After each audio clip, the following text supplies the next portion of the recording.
All right, we're going to look at what an electric field is.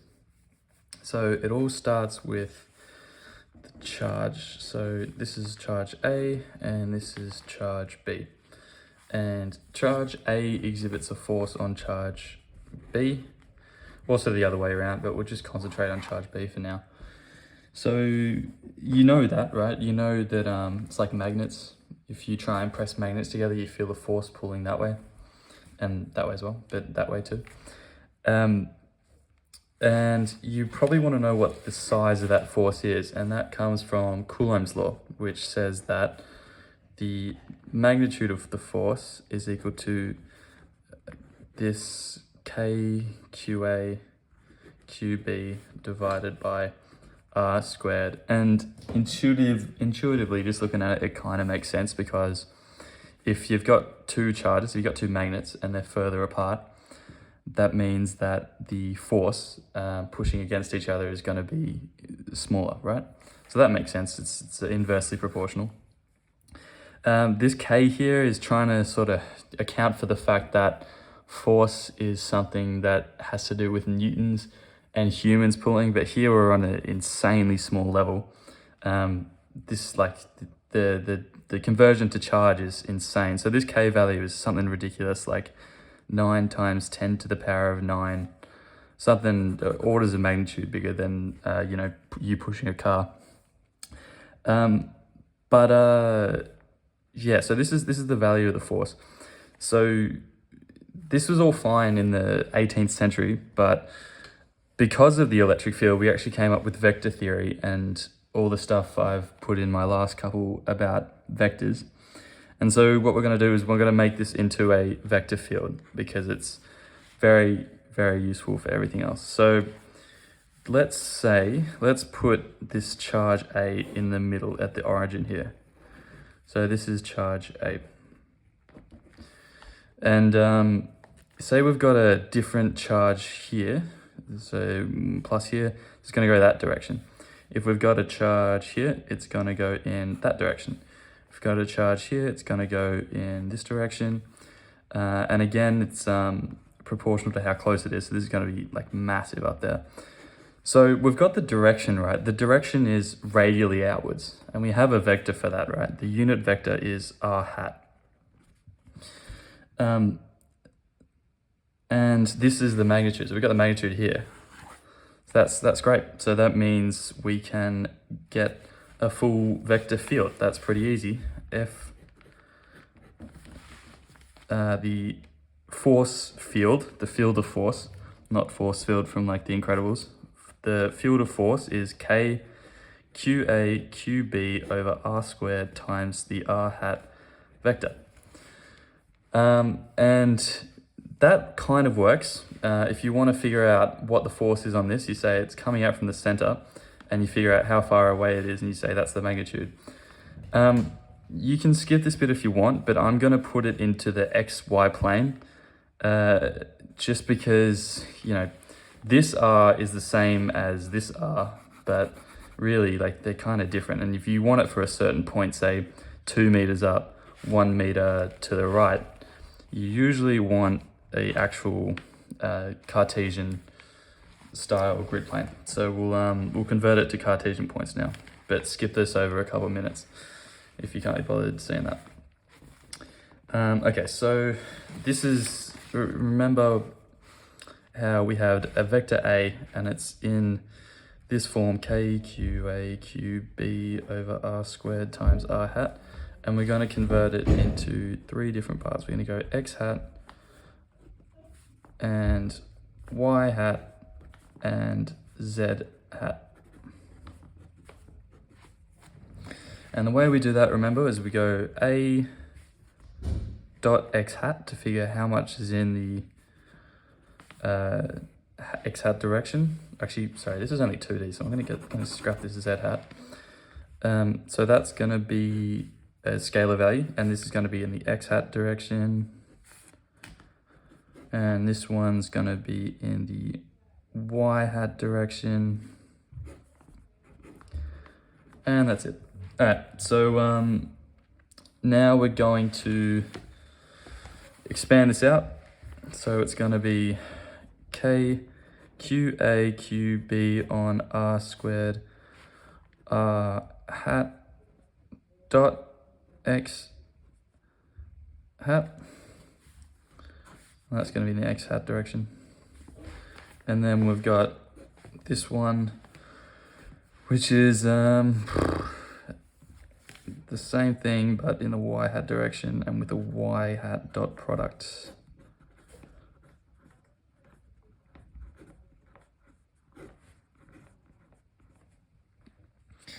All right, so I'm gonna get this this old thing out where it goes. You know, you got this is you should see my other videos on transformations if you want to figure out how to do this. But r hat and theta hat and sorry, this is actually phi hat. It changes in every single fucking textbook. Phi hat and z hat and x hat, y hat and z hat.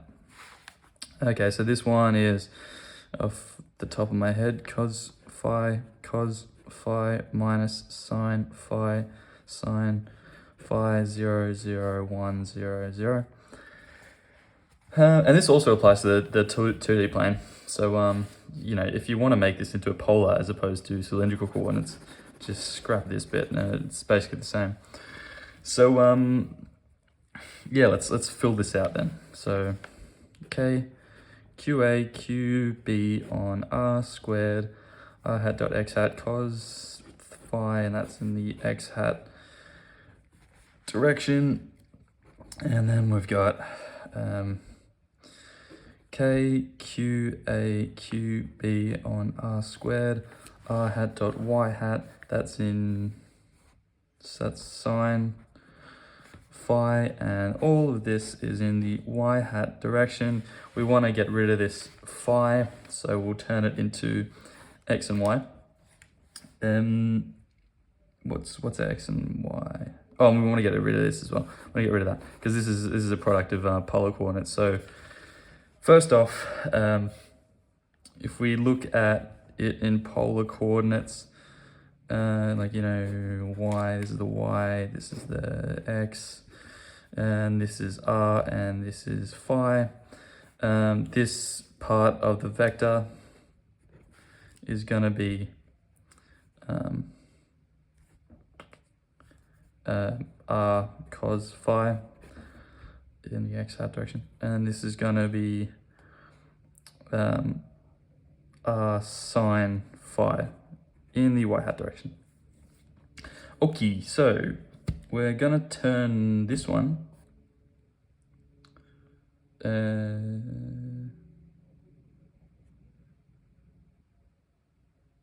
yeah, okay. Also, r, the length of r is you know, if that's x, that's y, then r is equal to the square root of x squared plus y squared. That's Pythagoras. So that's the first one. That's what we're going to put into that.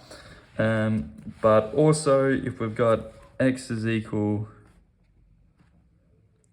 Damn, how do you do this again?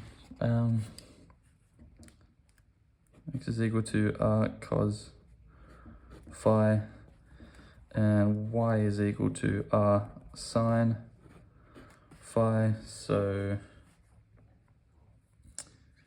oh yeah, that's right. Okay, so we've got r here, so divide that out. We'll make this 1. Let's start a new page. X equals r cos phi, y equals r sine phi, r is equal to the square root of x squared plus y squared. And yeah, so that means x on square root of x squared plus y squared equals cos phi. This is just algebra, rearranging x over r is equal to that. And y over r, which is x squared plus y squared, is equal to sine of phi. And once we've got this, you can actually get a triangle going.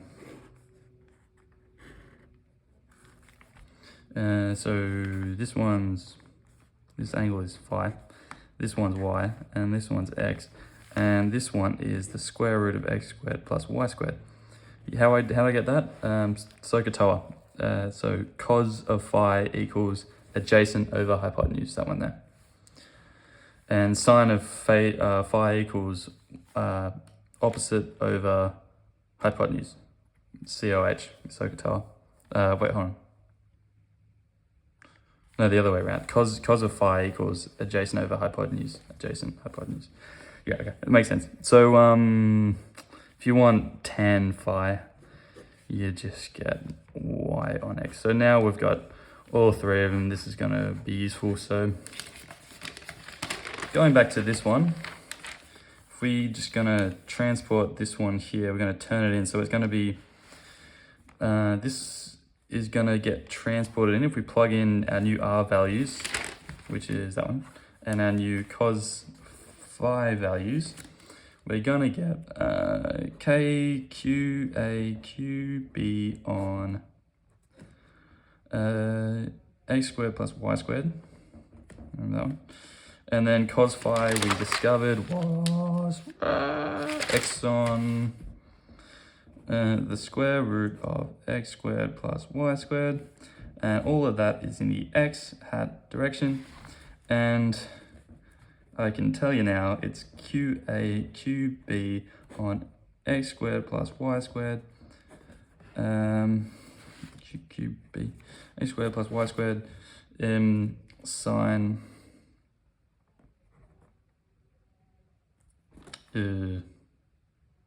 sine phi. What's sine phi equal? Yeah, it's the same as that, but with a y. So times y on square root of x squared plus y squared. You don't believe me? Yeah, have a look at this. There you go. Cool. So that's our whole thing there. And I've actually graphed this out for you. If you want to have a look at it. Where's my fucking laptop? Here it is.